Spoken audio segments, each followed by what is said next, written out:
This house at one point was a half colonial, 2 stories high. This is the only rendition I have, and this is from the 1884 bird's eye view, which was a drawn aerial. What's nice about this picture is the house sits here. On the property also is a barn and an outbuilding. This here is the Hoxie House. And here is the lake house, or the academy at that time. I think it was the lake house at that time. Here would be my neighbors, the Clee Camps. And if, I don't know if they're here, but thank you so much for being so tolerant. There's been a lot of activity out in the backyard. And the house originated out here somewhere. There's an awful lot of activity out there that is yet to be discovered, and that we are discovering. So if anybody has a picture of downtown Sandwich, of my house prior to 1928, please send it forward. I'd love to see it. Doing pretty good. I'm not worried. There's been an awful lot of little discoveries in this house that are just charming. Here, and this picture is sitting in the downstairs room over here in the corner. This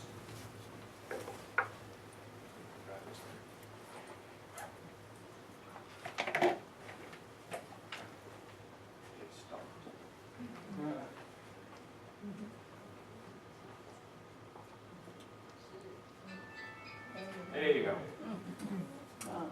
It's a growth chart. And they go all the way up from the 1800s. Just charming. Now, of course, I'm not going to paint over that. You know, my wife and I just absolutely love this. We have 2 young children, a 4-year-old and an 8-year-old. To see it, here's a growth chart. They did that also on the side. We do it with pencil. That's carved right into the wood. Carved rather well. I hope mom or dad did that, not the kids. But it sits over here. And just beyond this door is the front door. So this has been there a long time.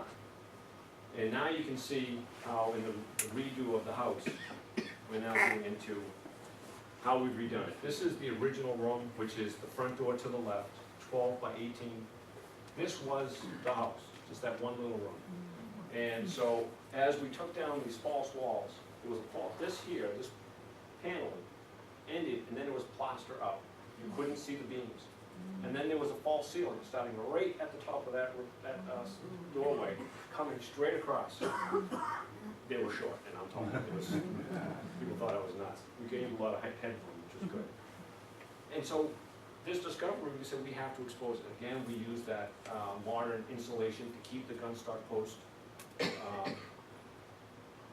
available.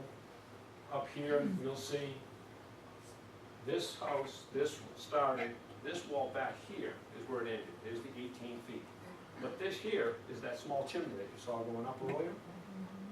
This whole wall up to the doorway was the large hearth. You know, the 8-foot wide, 5 foot to the lintel, large hearth at one point. Obviously taken down and turned into something smaller. But up in the corner is these very large pins. Wrought iron pins just jammed in there for hanging pots, irons, and chains for the cookery. And up above, you see, you can just see it now, there's also nails right there in there, probably drying different herbs or whatever over the fire. It's all still there. Plus, it's kind of petrified in there. They're not coming out anyway. But again, it just adds to the flavor. This mid-piece here, the mid-pole, when they took this house and put those air walls in, they actually carved part of that out, the thickness, which is a shame. We had a gentleman that's a restoration timber framer who does amazing work. He came and he actually hand-carved caps to put back, mimicking the other ones out of oak, and they came out fantastic. But he reapplied it. I mean, to carve off a piece of the gun stock post, to then have the wall go up nice and flat. What were they thinking? But it's back, and you can see up here, this is interesting. The beams are coming across this one, but right here, they cut one of the beams. We believe this opening here was the stairs to the second floor. David, if I'm fibbing, catch me, tell me. Throwing it out there, I've lived with this for 3 years. Going from the living room, looking at that little room, This is actually the back corner of the house at one point. And so this was all added. This is the 1928 addition that was put on. At one point, we believed this was the lean-to, salt box to the back.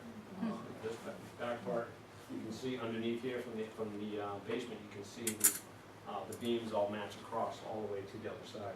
So at one point, and upstairs, there's actually linchpins, metal pins. You can see they're holding two houses together, or the addition to the first one. So, and that's the 1928 addition, as everything had to be redone. The budget kind of went out the window. Now, this is a neat little discovery. Going back here, this is the original house. It's a 12 by 18. Another 12-foot addition came off here, and there's a wall sitting about here. And then there's a small bathroom right here.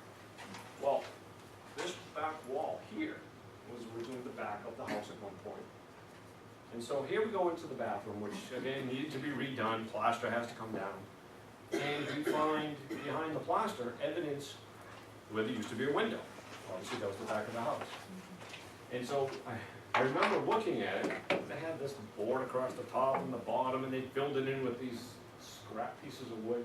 And David happened to be by that day, and he goes, there used to be a window there. He goes, it's a standard size window. I know where there is one. You want one? Okay, it's been interesting. They had just redone the Atuxet Trading Post a couple years prior. David was on that team doing a lot of that work. And they took the early 1900s. They were 1920s vintage. Actually, one of the gentlemen that actually hired us is with us this evening, Mr. Gary Ellis. Foreign historic, and they did salvage and save the windows that they took out of Patuxent, which are standard double light 17th century window that were. Jerry's brother, who is an amazing paper chaser guy, actually finds out where these windows were made in England, and he has the bill of sale, all this stuff that he shows us. And, so they saved several of the windows that were salvageable. Some of them were beyond salvage, and they stuck them up in the attic. So I told Tom maybe he should call one or the other of the Ellises and see if they would sell him one, and they did. I call it a donation to the Warren Historic. And what's nice is it slid right in like it was made to go there. Wow. Very surprising. It was. Wow. And so it's in my bathroom. We put a couple mirrors behind it so that, of course, it's just a wall. But it's where it belongs. I mean, think about this. Here's that's actually a vintage antique window that was made in the early 1900s. And now it sits in a house that's of that period that was originally made for. So it's great. It's a great reuse. We're being green. And then more discoveries just keep popping up. When I bought the house, when we bought the house, a couple of people in town that have been here for a long time, they said, oh, you bought the old Lincoln house. What does that mean? I said, well, over the front door, there's a carving of a swag, and that was put on for the assassination of Abraham Lincoln, 1865. I said, well, that's great. I'm a Lincoln fan. I'm a history fanatic. I couldn't find anything on it. There was nothing in archives about this. So what I did is I took pictures and I sent it down to the Abraham Lincoln Presidential Library, the museum, and they said, well, it's right. It's the camouflage with two palms, round palms. It's right. But do you have any documentation? I said no. And then they asked, well then, do you know who put it on? Who owned the house in 1865? Well, that started another journey. I found out who it was, and then I went and I sat with our archivist, who was here in the audience, and we started looking at, well, who was this James Whitley?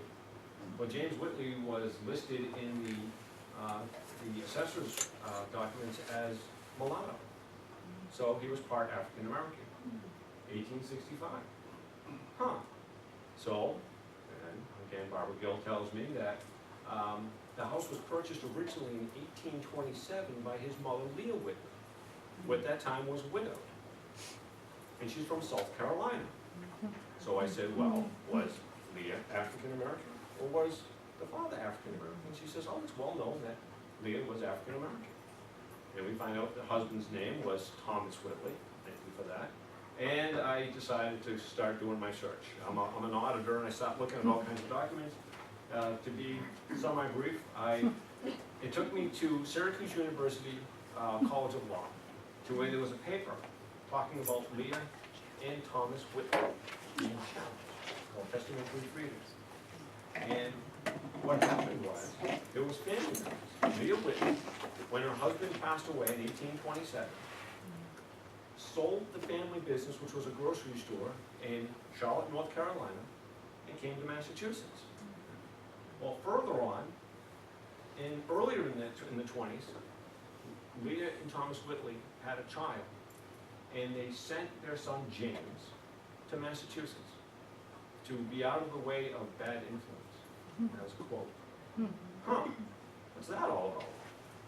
In the story of Leah Whitley, the legal challenge was that she couldn't sell this property and buy other property because they contend that she was property. They contend, they call it, in there it says she was a colored slave and therefore cannot. Some contend she was the daughter of a fallen revolutionary soldier, and others contend a lineage back to a plantation. Wow, this gets interesting. There's a challenge, a legal challenge. So it wasn't explained in this legal challenge whether she was African American or not, although we do know here in Sandwich that she was. And her son was listed as mulatto. So now you ask yourself, 1827, why was this baby sent from South Carolina to Massachusetts? What was this bad influence? Obviously this baby had features of African American descent, I would suppose. Can you imagine this? And when her husband passes, she sells the family store and comes to Sandwich and gathers her son and comes here. What an amazing story. Can you imagine what this woman saw? And she passed around 1850, passed it on to her son, and her son, I'm supposing a couple of things here. There was a big active movement for Abraham Lincoln in Sandwich. There was a thing called the Wide Awakes, which was a marching group that supported the president with all kinds of lanterns. Was he part of it? I don't know. But there was a group here in Sandwich. And when the president was assassinated, this country mourned. But the African American community really mourned, because he was looked at as a great man. He put their welfare at great peril into his workings. So here it is. I sent this off to the Abraham Lincoln Association. They said it's the only known example that they're aware of. And they printed it. They had me write a story about just that, in more detail. And they put it in their newsletter, and they sent it around worldwide. Isn't that wonderful? Yeah. But it's, this house has been telling secrets, whispering to us ever since we first looked at it, not to mention purchased it. And the stories just keep coming in. This is actually the, why does this house know Lincoln Service? I call it the story. But there is, I think, a book about Leah Whitley that needs to be written. Can you imagine her story? Amazing. Next project. And this is the house as it's sitting. This is where it is. The front's been redone. I took those god awful shutters off. They didn't have shutters in the 1700s. But, well, what was it? 18? The shutters came off. It looks more appropriate. The house is a wonderful place to live. My wife and I, we treasure this house. Our girls are growing up in it. And we have a team of archaeologists in our backyard, at least weekly, which, think about this opportunity. Most people go through their lives and probably never even met an archaeologist. And we have a couple of them in the yard constantly. And my girls are growing up learning history firsthand on just the smallest of artifacts. And, we just, we can't say enough about what they're learning, what we're learning. And really, this is a treasure. It's a great home. And now I'm going to turn it over to David Whitlock, because now the story gets really interesting. So let me turn on these other parts. David is going to do something shows.